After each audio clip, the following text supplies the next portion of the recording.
Hello friends, कैसे हैं आप लोग। Study with N K Singh YouTube channel पर एक बार पुनः मैं आप सभी लोगों को स्वागत अभिनंदन करता हूं। भारतीय राज्य व्यवस्था में मौलिक अधिकारों की श्रृंखला के अंतर्गत हम आज चर्चा करने जा रहे हैं right to freedom of religion, अर्थात धार्मिक स्वतंत्रता का अधिकार। इसके पूर्व में हमने राइट अगेंस्ट एक्सप्लॉयटेशन पर विस्तार से चर्चा की थी। आज हम इसी श्रृंखला को आगे बढ़ा रहे हैं, तो चलिए शुरू करते हैं। धार्मिक स्वतंत्रता का अधिकार। धार्मिक स्वतंत्रता का अधिकार।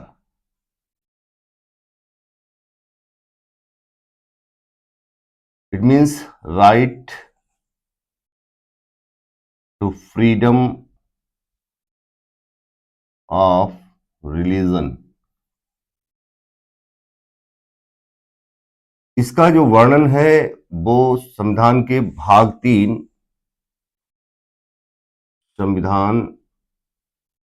का भाग 3 और अनुच्छेद जो है वो 25 से भाग 3 में 25 से 28 तक धार्मिक स्वतंत्रता का जो वर्णन किया गया है वो संविधान के भाग 3 में अनुच्छेद 25 से 28 के बीच में किया गया है। तो पहले हम देखेंगे आर्टिकल 25 क्या है। Article 25,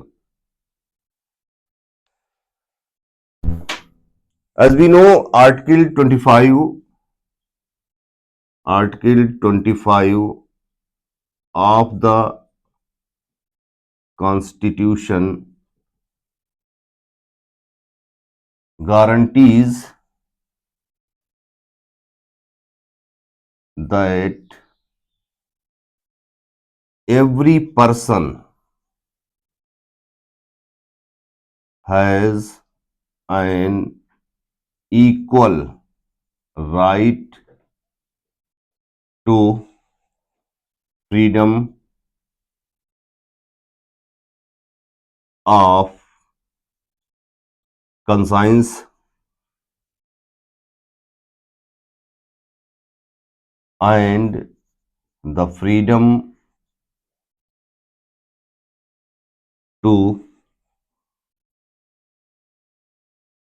profess, practice and propagate religion। तो फ्रेंड्स, ये है डेफिनेशन आर्टिकल 25 की, जिसमें ये कहा गया है कि भारत के संविधान का अनुच्छेद 25 भारत के नागरिकों को इस समान अधिकार प्रदान करता है। और समान अधिकार किस किस चीज का? तो फ्रीडम ऑफ कंसाइंस अर्थात अंतःकरण का की स्वतंत्रता का अधिकार, फ्रीडम टू प्रोफेस मानने का अधिकार, फ्रीडम टू प्रैक्टिस आचरण करने का अधिकार and freedom to propagate religion और धर्म के प्रचार प्रसार का अधिकार। इसके अंतर्गत अर्थात हम ये कह सकते हैं कि अनुच्छेद 25 सभी नागरिकों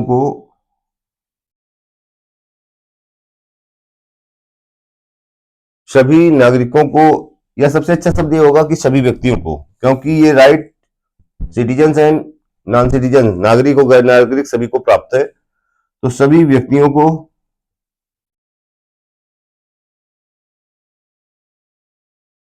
अंतःकरण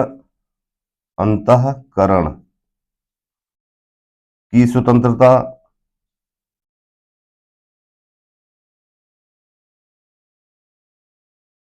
और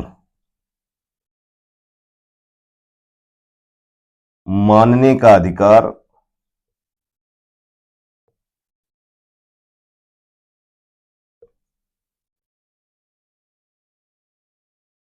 आचरण करने का अधिकार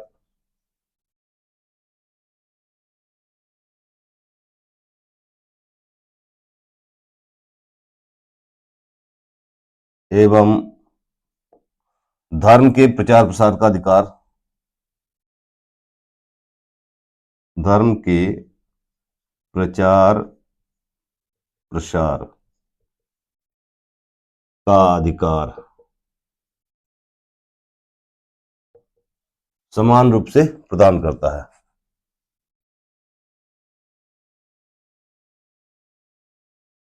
प्रदान करता है।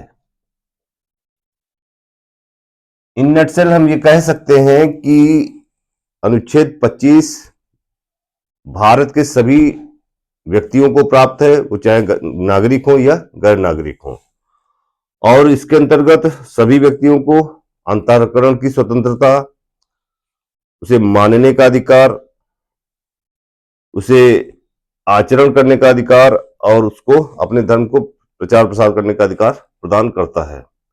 स्क्रीनशॉट लेना है तो ले सकते हैं। चर्चा को आगे बढ़ाते हैं।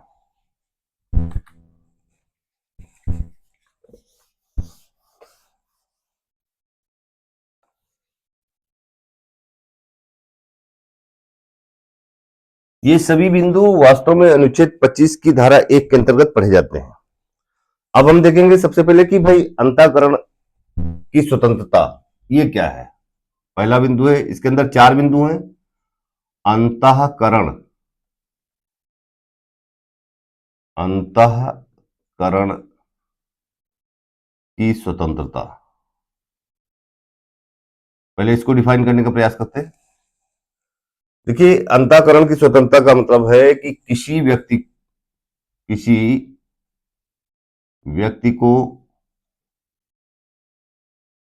भगवान या उसके रूपों के साथ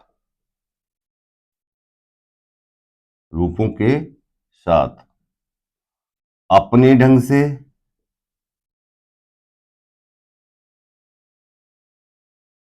अपने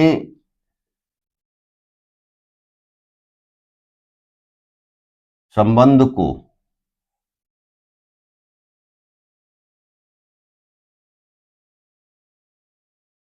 बनाने की आंतरिक स्वतंत्रता,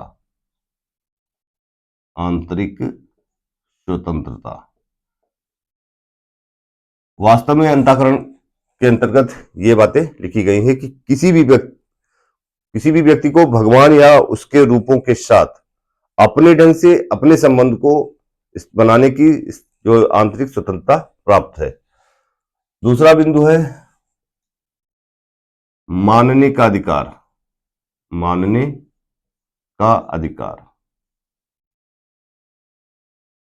यह अंतःकरण की स्वतंत्रता का मतलब है फ्रीडम ऑफ कंसाइंस। यह है वास्तव में फ्रीडम ऑफ कंसाइंस। और ये मानने का अधिकार, it means freedom to profess, freedom to profess.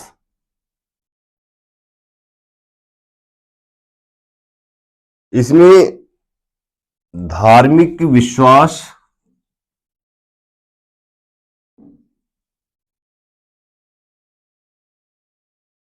या आस्था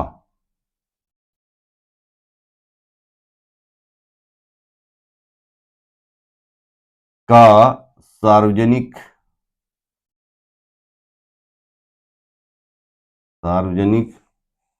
व बिना भय के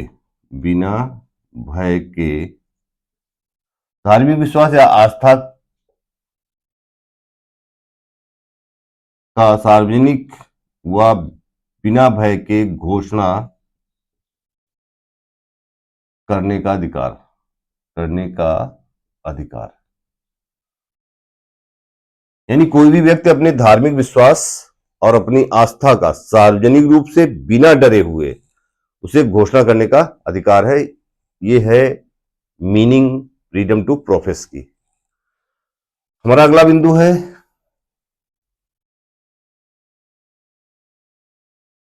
आचरण का अधिकार, आचरण का अधिकार। It means a freedom to practise, freedom to practice.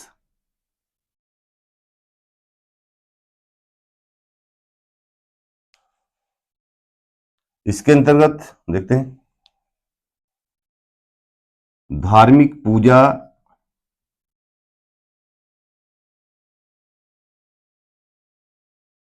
परंपरा,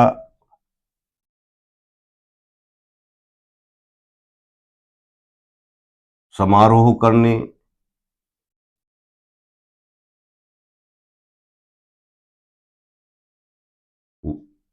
तथा अपनी आस्था एवं विचारों के प्रदर्शन का अधिकार।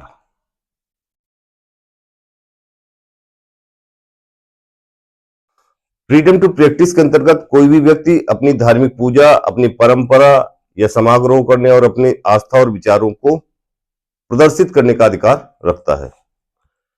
इसके अलावा हमारा अगला चौथा बिंदु है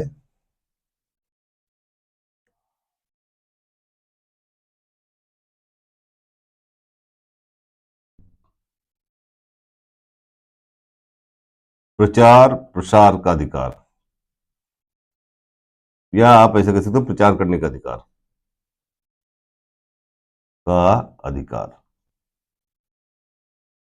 राइट टू या फ्रीडम टू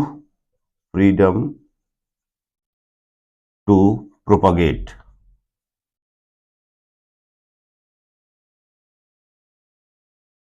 इसका तात्पर्य है कि कोई भी व्यक्ति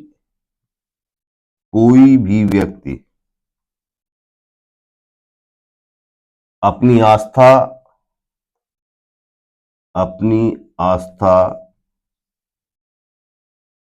अन्य को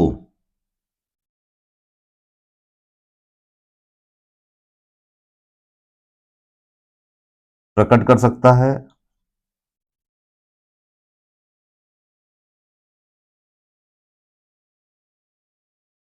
अपने सिद्धांतों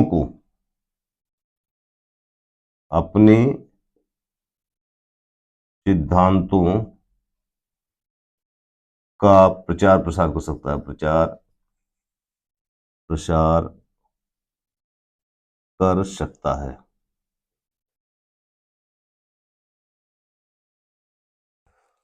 देखिए फ्रेंड्स, यहां पर ध्यान देने वाली बात यह है कि कोई भी व्यक्ति अपने धर्म का प्रचार प्रसार कर सकता है, उसे प्रोपोगेट कर सकता है, इसकी आपको छूट है। यहां तक कि हम ये कह सकते हैं कि कोई भी व्यक्ति किसी भी धर्म को अपना भी सकता है, अर्थात वो अपना धर्म, क्या वो कोई व्यक्ति अपना धर्म परिवर्तन कर सकता है? तो यस, वो अपना धर्म परिवर्तन कर सकता है, लेकिन ध्यान देने योग्य तथ्य ये है कि आप स्वेच्छा से धर्म परिवर्तन कर रहे हैं तो ये कानूनन उचित है, इसमें कोई समस्या नहीं होगी। लेकिन अगर किसी व्यक्ति को जबरन धर्मांतरण कराया जा रहा है तो जबरन धर्मांतरण ये पनिशेबल अफेंस है, कानून के हिसाब से दंडनीय अपराध है। तो यहां पर आप एक पॉइंट डाल सकते हो कि अगर कोई व्यक्ति स्वेच्छा से अपना धर्म परिवर्तन कर रहा है तो ये कानून की नजर में उचित है, इसमें कोई समस्या नहीं है। लेकिन जबरन धर्मांतरण जो है वो कानून के हिसाब से पनिशेबल अफेंस है, अर्थात वो दंडनीय अपराध है। यहां पर आप नोट में डाल सकते हैं, नोट।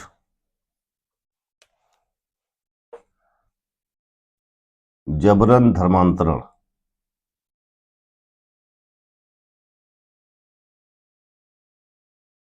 कानून के अनुसार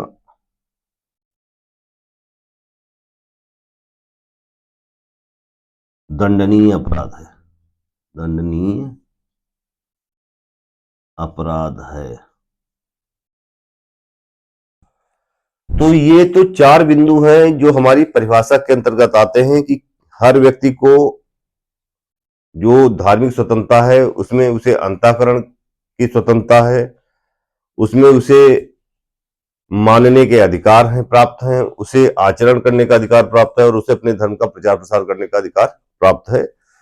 लेकिन यहाँ पर बस यही एक बिंदु है कि किसी व्यक्ति का जबरन धर्मांतरण नहीं कराया जा सकता।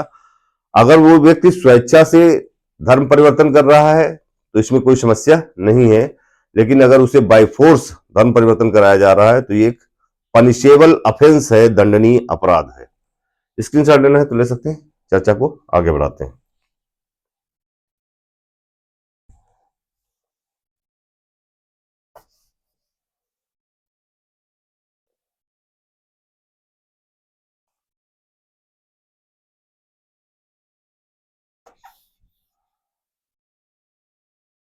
अब हम देखेंगे availability.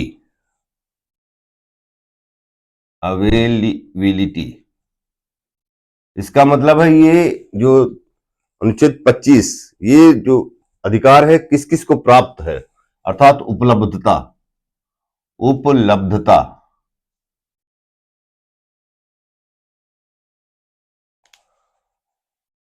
Rights under article 25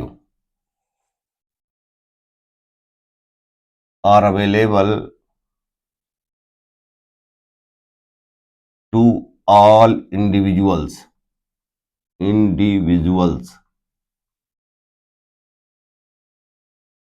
both citizens and non-citizens। कहने का तात्पर्य यह है कि अनुच्छेद 25 जो है, अनुच्छेद 25 के जो अधिकार हैं वो सभी व्यक्तियों को प्राप्त हैं, चाहे वो नागरिक हो या गैर नागरिक हैं। यानी अनुच्छेद 25 के अंतर्गत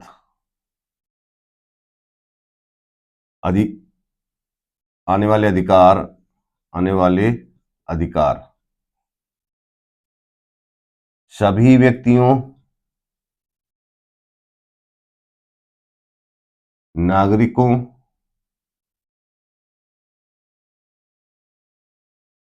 एवं गैर नागरिकों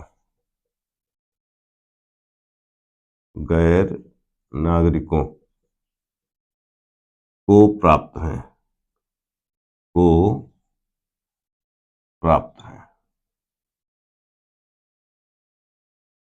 हमारा अगला बिंदु है article 25 also contains two explanations। Article 25 also contains two explanations।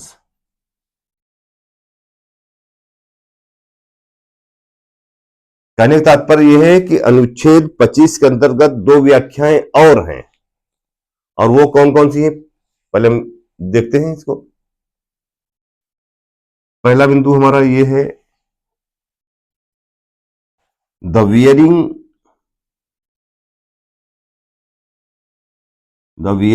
And carrying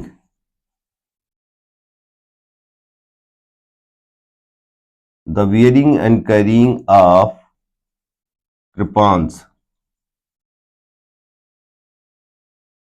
shall be considered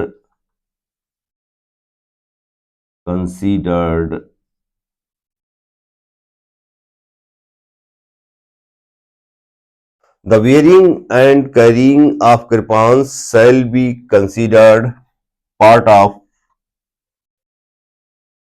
the Sikh religious profession।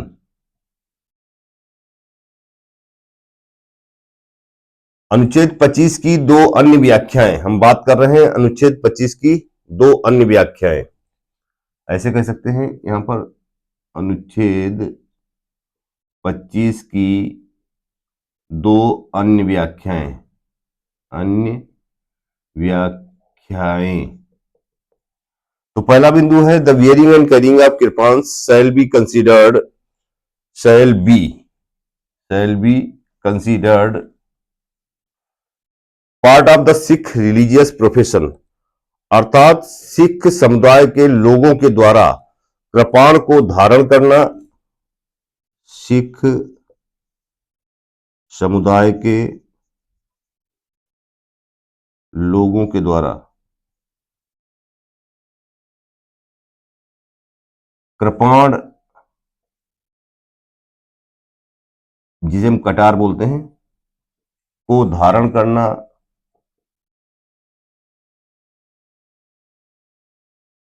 ले जाना, ये सिख धर्म के अनुरूप आचरण माना जाएगा। ले जाना धर्म के अनुरूप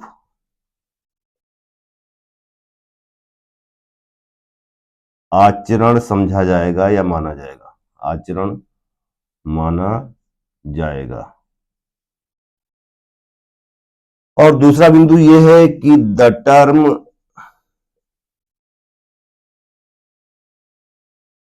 Hindus shall be interpreted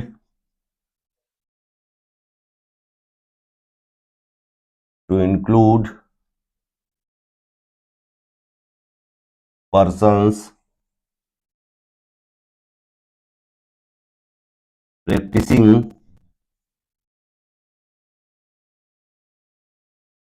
the Sikh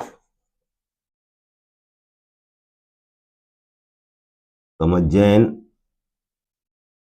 and or Buddhist religion. अर्थात यहां पर अनुच्छेद 25 की दूसरी व्याख्या के अंतर्गत हिंदू शब्द को परिभाषित किया गया है। यहां पर कहना ये चाह रहे हैं कि हिंदू शब्द के अंदर कौन कौन शामिल है, यानी जो सिख है वो भी हिंदू के अंतर्गत माना जाएगा, जैन है वो भी हिंदू के अंतर्गत माना जाएगा, और जो बौद्ध धर्म का है वो भी हिंदू धर्म के अंतर्गत माना जाएगा। यानी सिख, जैन और बुद्ध ये सभी हिंदू धर्म के अंतर्गत इनकी गणना की जाएगी, इनकी बात की जाएगी। अर्थात हिंदू धर्म में किन किन को समाहित किया गया है, तो ये यहां पर हिंदू शब्द की व्याख्या की गई है कि जो सिख है वो भी हिंदू के अंतर्गत आएगा, जो जैन है वो भी हिंदू के अंतर्गत आएगा, और जो बुद्ध है वो भी बौद्ध धर्म से संबंधित है वो भी हिंदू धर्म के अंतर्गत आएगा। तो ये दो व्याख्याएं की गई हैं। हिंदू शब्द के अंतर्गत, हिंदू शब्द के अंतर्गत सिख, जैन व बौद्ध शामिल माने जाएंगे, शामिल माने जाएंगे। फ्रेंड्स, पहले आप ये स्क्रीनशॉट ले लीजिए, फिर इस पर मैं चर्चा करता हूं कि the wearing and carrying of कृपाण, इसका एक उदाहरण देते हैं, बेहतरीन उदाहरण देंगे। थोड़ी जगह खाली करते हैं।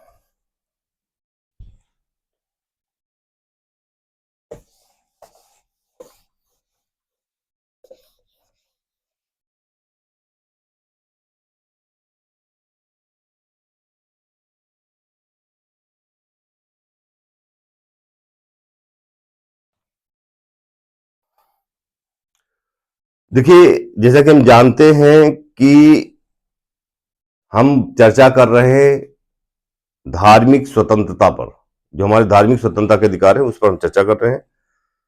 तो बात अभी जो हमने व्याख्या की थी, दो संक्षिप्त व्याख्याएं थी अनुच्छेद 25 की, कि कृपाण को धारण करना और उसे ले जाना ये सिख धर्म के अनुरूप आचरण माना जाएगा। ठीक है। देखिए फ्रेंड्स, जैसा कि हम जानते हैं कि अनुच्छेद 19(1) की धारा 1 और उसका सब क्लास जो बी है, इसका कहने का सेंस ये है कि अनुच्छेद, अभी हमने पूर्व में पढ़ा था अनुच्छेद 19 की धारा 1 और इसका जो क्लास बी है, यहां पर क्या लिखा था, आर्टिकल 19 क्लास 1 सब क्लास बी में ये लिखा था कि निरायुध सम्मेलन करने का अधिकार, निरायुध निरायुध सम्मेलन निरायुध सम्मेलन करने का अधिकार, सम्मेलन करने की स्वतंत्रता, सम्मेलन करने की स्वतंत्रता की स्वतंत्रता। आर्टिकल 19 क्लास 1 सब क्लास बी में ये क्लियर कर लिखा था, अर्थात अनुच्छेद 19 की धारा 1 बी में ये लिखा था कि हमें बिना हथियारों के सम्मेलन करने की स्वतंत्रता प्राप्त है।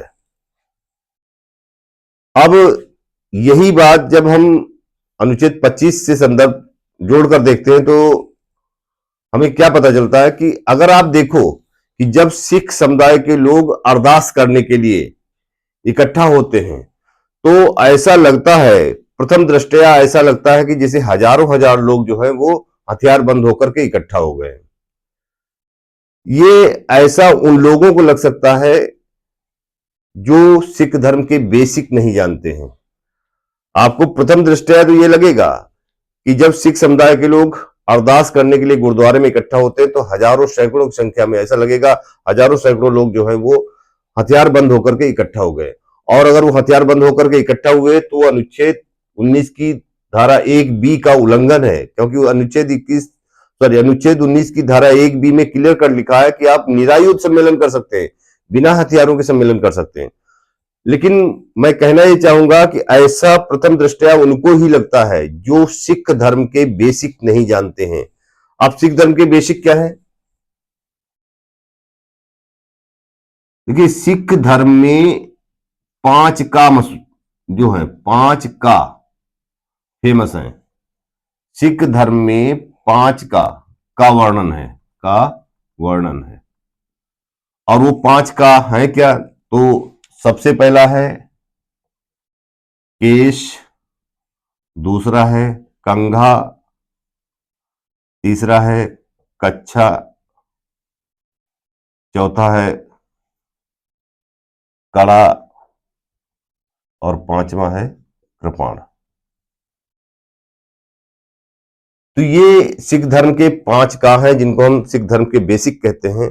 अर्थात अगर कोई सिख समुदाय से संबंधित व्यक्ति है वो इन 5 चीजों को जरूर धारण करता है। वो केश रखेगा, वो कंघा रखेगा, कच्छा का यूज करता है, कड़ा पहनता है और कृपाण भी धारण करता है। कहने का मतलब ये है कि सिख समुदाय के लोग जब अपने गुरुद्वारों में अरदास के लिए इकट्ठा होते हैं तो प्रथम दृष्टया देखने से ऐसा लगता है जैसे हजारों हजार की संख्या में सैकड़ों लोग हथियार बंद होकर के इकट्ठा हो गए। और अगर हथियार बंद होकर के इकट्ठा हो गए तो एक तरह से अनुच्छेद 19 की धारा 1 बी का उल्लंघन है। क्यों? क्योंकि अनुच्छेद 19 की धारा 1 बी ये स्पष्ट रूप से कहती है कि आपको सम्मेलन करने की स्वतंत्रता तो है लेकिन बिना हथियारों के। तो जैसा कि मैंने पहले कहा कि ऐसा उन लोगों को लग सकता है जो सिख धर्म के बेसिक नहीं जानते। और सुप्रीम कोर्ट ने भी स्पष्ट तौर पर यह व्याख्या की है कि सिख समुदाय के लोगों के द्वारा कृपाण को धारण करना या ले जाना उनके धर्म के अनुरूप आचरण माना जाएगा। ये उसका अनुच्छेद 19 की धारा 1 बी का उल्लंघन नहीं माना जाएगा। अनुच्छेद 19(1) की धारा बी जो है उसका उल्लंघन नहीं माना जाएगा। ये अनुच्छेद 25 के अंतर्गत धर्म के अनुरूप आचरण समझा जाएगा, ऐसी व्याख्या दी है सुप्रीम कोर्ट ने। तो ये आपको बताना चाह रहे थे कि वास्तव में अनुच्छेद 25 के अंतर्गत जो हमें स्वतंत्रता मिली है उसका और अनुच्छेद 19(1) बी से क्या संबंध है। आपको देखने से तो ऐसा लगेगा कि हजारों हजार लोग जो है वो हथियार बंद होकर के इकट्ठा हो गए, और अगर ऐसा है तो इसके मतलब अनुच्छेद 19 की धारा 1 बी का उल्लंघन है। लेकिन वास्तव में ऐसा नहीं है, क्योंकि ऐसा उन्हीं लोगों को लग सकता है जो सिख धर्म के बेसिक नहीं जानते, जिन्हें 5 का ज्ञान नहीं है। अब हमारा मैं दूसरा बिंदु लेना चाहता हूं, ये कि एक उदाहरण है। आप जानते हैं कि राजस्थान में एक केस आया हुआ था संथारा प्रथा से संबंधित, और ये जैन समुदाय से संबंधित एक केस है। जैन समुदाय में होता क्या है कि जब लोग बुजुर्गी की ओर चले जाते हैं, अर्थात जब जैन समुदाय के लोग वृद्धावस्था की ओर बढ़ते हैं, तो उन्हें उनका उद्देश्य क्या है? उनका उद्देश्य है मोक्ष प्राप्त करने, क्योंकि जैन समुदाय के अंतर्गत एक शब्द आता है कैवल्य। तो यहां पर आप ये समझिए कि जैन समुदाय में मोक्ष प्राप्त करने के लिए जब लोग बुजुर्गी की ओर चले जाते हैं, जब लोग वृद्धावस्था की ओर चले जाते हैं, तो वो अन्न जल लेना छोड़ देते हैं। और आप जानते हो कि अगर कोई व्यक्ति अन्न जल लेना छोड़ देगा तो इसके मतलब वो अपने आप को मृत्यु के निकट ले जा रहा है। एक तरीके से आप ये कह सकते हो कि वो the particular individual is trying to commit suicide. वो व्यक्ति जो है, व्यक्ति विशेष एक तरह से आत्महत्या करने का प्रयास कर रहा है। और अगर ऐसा है तो ये अनुच्छेद 21 का उल्लंघन है, क्योंकि अनुच्छेद 21 में क्या दिया है कि no person shall be deprived of his life and personal liberty, कि किसी भी व्यक्ति को उसके जीवन और उसकी जो स्वतंत्रता है उससे वंचित नहीं किया जा सकता। तो ऐसा लगता है जब जैन समुदाय के लोग बुजुर्गी अवस्था में जब बहुत ज्यादा बुजुर्ग हो जाते हैं तो वो मोक्ष प्राप्ति के चक्कर में अन्न जल लेना छोड़ देते हैं, और एक तरीके से ऐसा लगता है कि वो अनुच्छेद 21 का उल्लंघन कर रहे हैं। जैन समुदाय के अंतर्गत इस प्रथा को संथारा प्रथा कहा जाता है। आपने इतिहास में भी सुना होगा कि चंद्रगुप्त मौर्य जो महान शासक हुआ था, उसने भी अपने जीवन के अंतिम समय में जैन धर्म स्वीकार कर लिया था, और वो कर्नाटक के श्रवणबेलगोला चला गया था और वहां पर संलेखना विधि के द्वारा अपने प्राणों का विसर्जन किया था। ये एक संक्षिप्त वर्णन इतिहास से भी प्राप्त होता है। मैं चर्चा कर रहा हूं कि जैन धर्म में संथारा जो प्रथा प्रचलित है, तो क्या वास्तव में जैनों के द्वारा संथारा लेना अनुच्छेद 21 का उल्लंघन है? तो अब राजस्थान हाईकोर्ट ने तो इस प्रथा पर रोक लगा दी थी। राजस्थान हाईकोर्ट ने इस प्रथा पर, संथारा पर रोक लगा दी थी, लेकिन बाद में जब इन्हीं जैन समुदाय के लोगों ने माननीय सुप्रीम कोर्ट में अपील की, तो सुप्रीम कोर्ट ने इसकी अलग ही व्याख्या कर दी। उन्होंने कहा कि जैन समुदाय के लोगों के द्वारा संथारा लेना उनके धर्म के अनुरूप आचरण है, ये अनुच्छेद 21 का उल्लंघन नहीं माना जाएगा।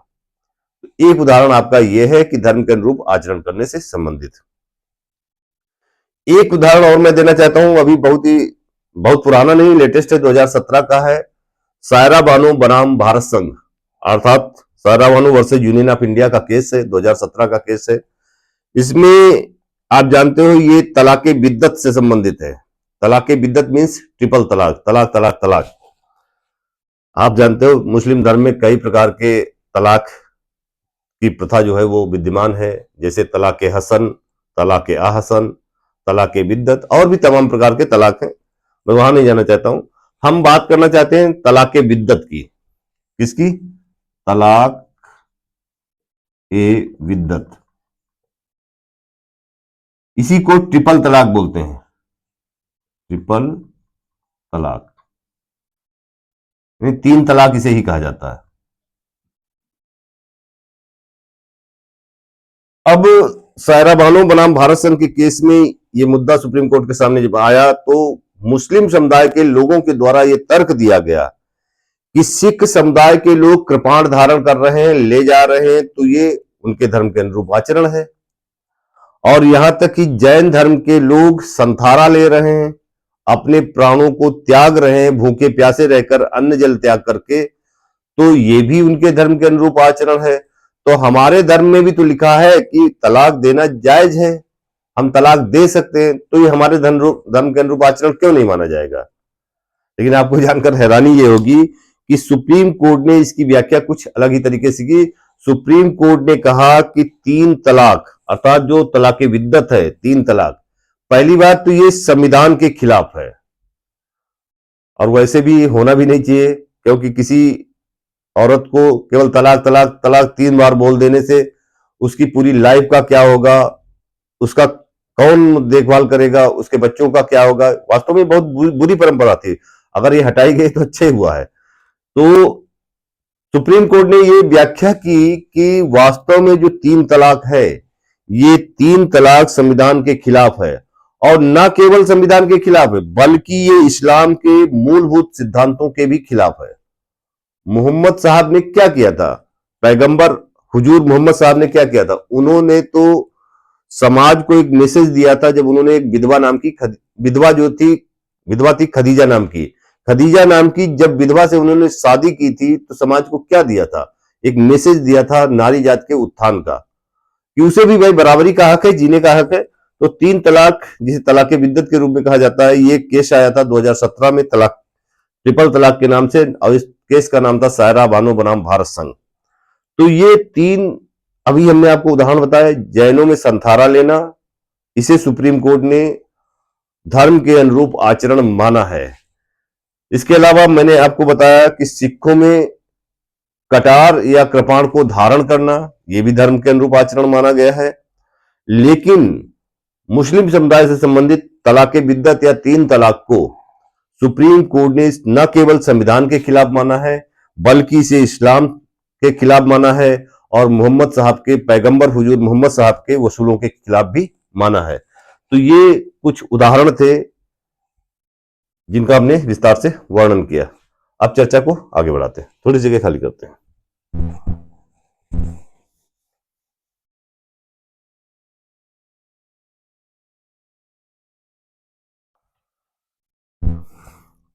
अब हम देखेंगे कि जो हमारे अनुच्छेद 25 जो है उस पर लिमिटेशंस क्या है। लिमिटेशंस, लिमिटेशन का तात्पर्य है निर्बंधन। क्या हमको जो ये स्वतंत्रताएं दे रखी हैं, क्या इन पर कोई रोक नहीं लगाई जा सकती? अरे भाई, क्यों नहीं लगाई जा सकती? किसी भी चीज को एब्सोल्यूट पावर थोड़ी प्राप्त है कि नहीं एक बार कानून बन गया इसके ऊपर कुछ नहीं, जो मनाएगा वो हम करेंगे, ऐसा नहीं है भाई। तो लिमिटेशंस मीन्स निर्बंधन क्या है? निर्बंधन, देखिए इसके अंतर्गत हम देखते हैं क्या है। तो सबसे पहली बात यह है कि यहां पर धर्म के अनुरूप आचरण करने का मतलब आपको एब्सोल्यूट पावर नहीं प्राप्त है, आपको एब्सोल्यूट पावर प्राप्त नहीं है। अब जैसे हमारे हिंदू धर्म में, हम पहले बात कर लेते हैं, एक हिंदू धर्म के अंतर्गत सती प्रथा विद्यमान थी, सती प्रथा, बलि प्रथा, ये तमाम प्रकार की, नरबली, इसमें नरबली भी आती थी, नरबली, सती प्रथा है, नरबली प्रथा है, ये तमाम, अब ये क्या वास्तव में उचित थी? नहीं, इनका उन्मूलन होना ही चाहिए था और हुआ भी। तो लिमिटेशंस क्या है वो हम देखने जा रहे हैं।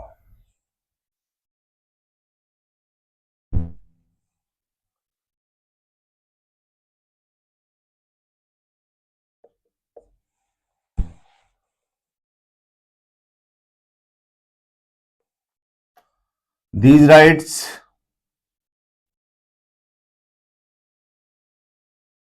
are, however, subject to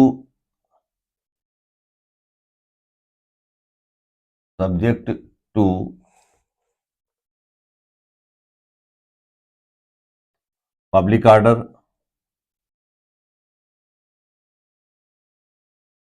morality,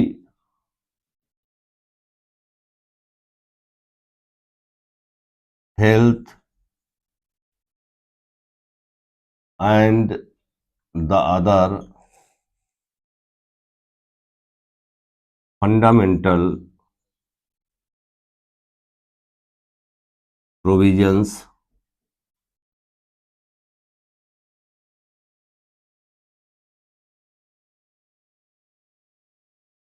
These rights are, however, subject to public order, morality, health and other fundamental provisions.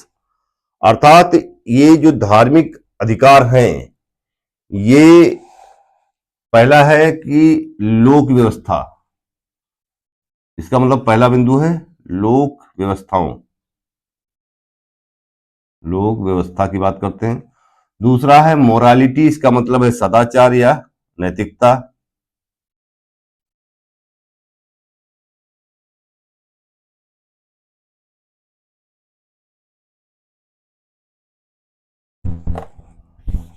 नैतिकता।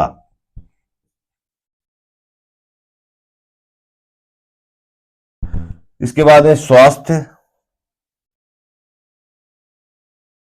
और अन्य मौलिक अधिकारों के उपबंध जो हैं, ये 3 बिंदु हैं जो लिमिटेशंस के अंतर्गत पढ़े जाएंगे। अर्थात कहने का मतलब है कि अगर कोई ऐसा आचरण जिससे नैतिकता को खतरा पहुंच रहा हो, लोक व्यवस्था को खतरा पहुंच रहा हो या स्वास्थ्य को खतरा पहुंच रहा हो, तो ऐसी आजादी पर रोक लगा दी जाएगी। ठीक है, ऐसी आजादी पर रोक लगा दी जाएगी, ये तीसरा बिंदु।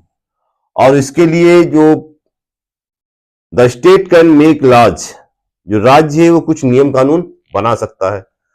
अगर हमारी धार्मिक स्वतंत्रता से लोक व्यवस्था में समस्याएं उत्पन्न हो रही हैं, सदाचार खराब हो रहा है, नैतिकता को खतरा पहुंच रहा है, स्वास्थ्य को खतरा पहुंच रहा है, तो उन पर रोक लगाई जा सकती है। ऐसा नहीं है कि आपको धार्मिक स्वतंत्रता प्राप्त है तो आपको एब्सोल्यूट पावर प्राप्त है, नो। राज्य जो है उस पर निर्बंधन लगा सकता है। देखिए, ये अलग की बात है। हमारे यहां ये कहा गया कि हमारा the state has no religion. एक है कि क्या राज्य का धर्म से कोई लेना देना नहीं है। देखिए, बिंदु को समझने का प्रयास कीजिए। पहला बिंदु अगर हम ये कहें कि राज्य का धर्म से मतलब नहीं है, मतलब नहीं है, और एक बिंदु है ये कि राज्य का कोई धर्म नहीं है, राज्य का कोई धर्म नहीं है। तो देखिए, आप 2 स्टेटमेंट को देखिए। अब हम देखते हैं कि क्या इनमें कौन सा सही कौन सा गलत। राज्य का धर्म से मतलब नहीं है, ऐसा हो सकता है क्या?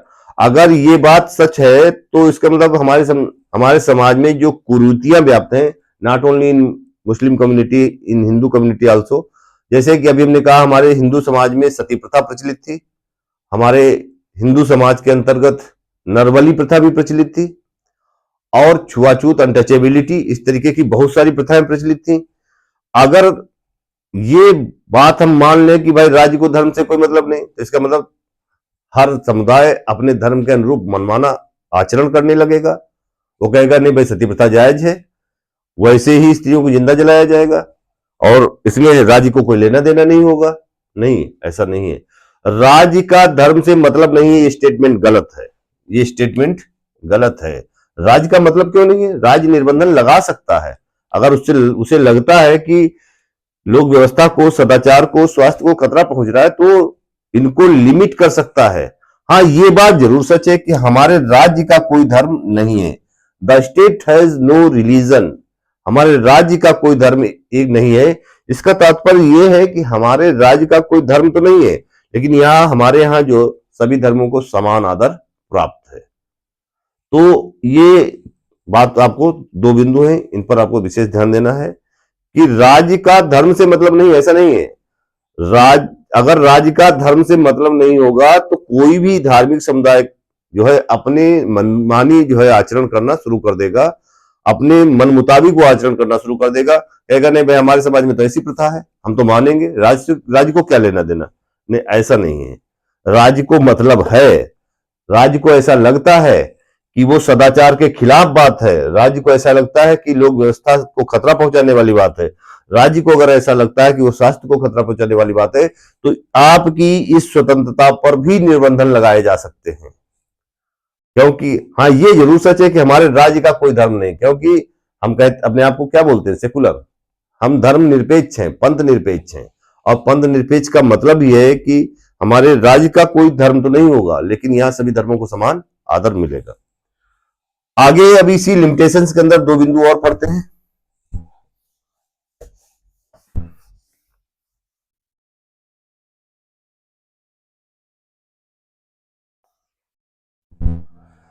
लिमिटेशंस के अंदर 2 बिंदु और हैं, उनकी बात कर लेते हैं जरा। इसका मतलब रोक, लिमिटेशंस मतलब रोक या निर्बंधन। पहला बिंदु है regulating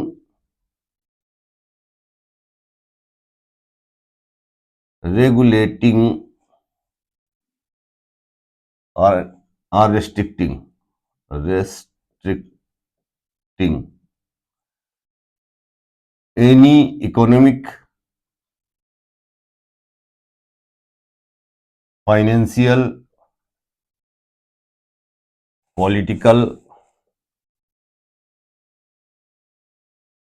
or other other secular activity that may be associated with religious practice.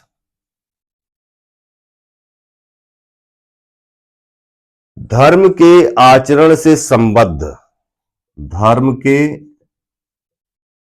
आचरण से संबद्ध किसी आर्थिक,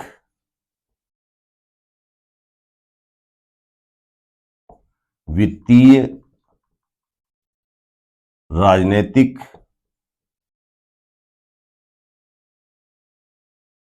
या अन्य लोक क्रियाकलाप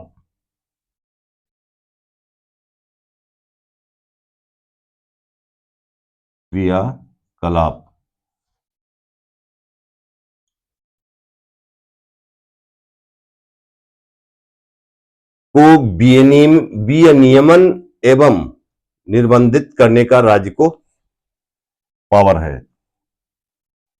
क्रियाकलाप के विनियमन एवं निर्बंधन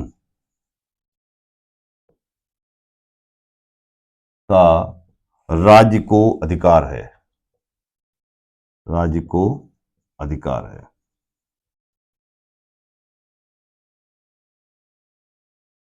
धर्म के आचरण से संबंधित कोई आर्थिक, वित्तीय, राजनीतिक या अन्य लोक क्रियाकलाप के विनियमन, इसका मतलब है रेगुलेट करना, एंड निर्बंधन, इसका मतलब है रेस्ट्रिक्ट करना। इसको भी जो है राज्य को अधिकार प्राप्त है। इसके बाद में दूसरा हमारा बिंदु है इसके अंदर, providing for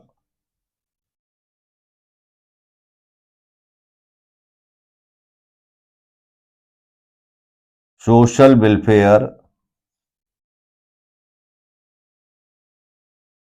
and reform are the throwing open of Hindu religious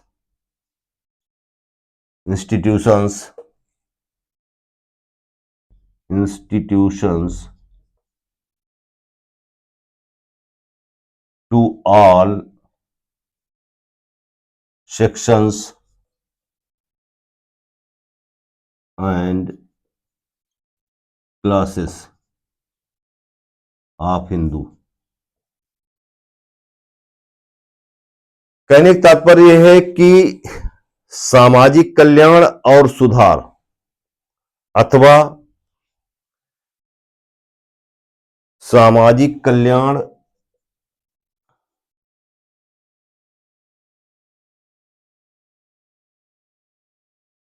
या सुधार,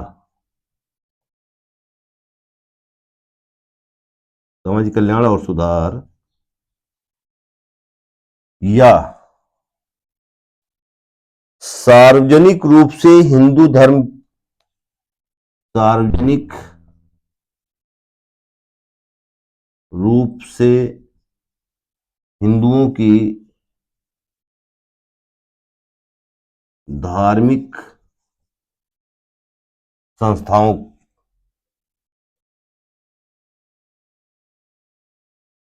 को हिंदू धर्म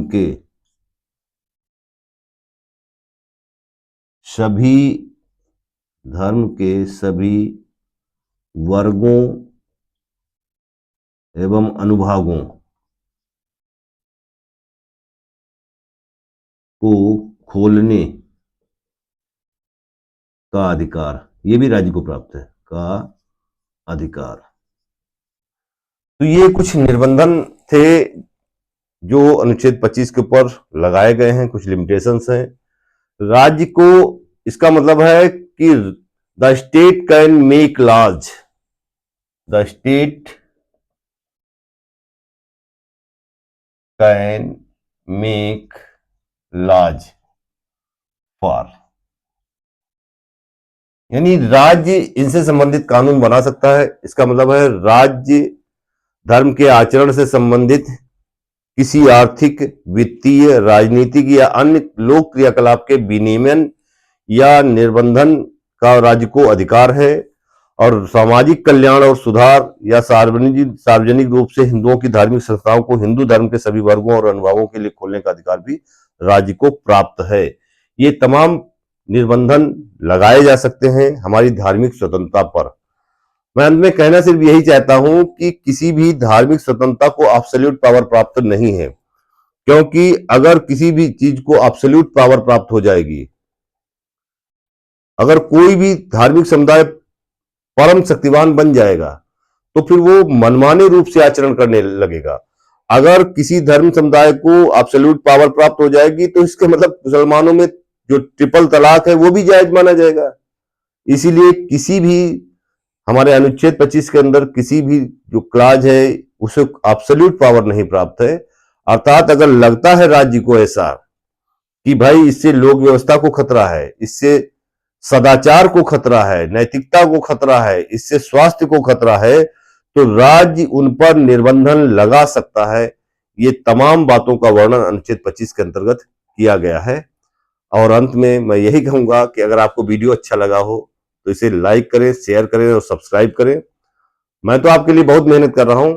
अगर आप वास्तव में पढ़ना चाहते हैं तो मैं बहुत ही बेहतरीन कंटेंट आपको प्रोवाइड कर रहा हूं। आप जरूर इसे ध्यान से देखिएगा और मिलते हैं नेक्स्ट वीडियो में। तब तक के लिए जय हिंद।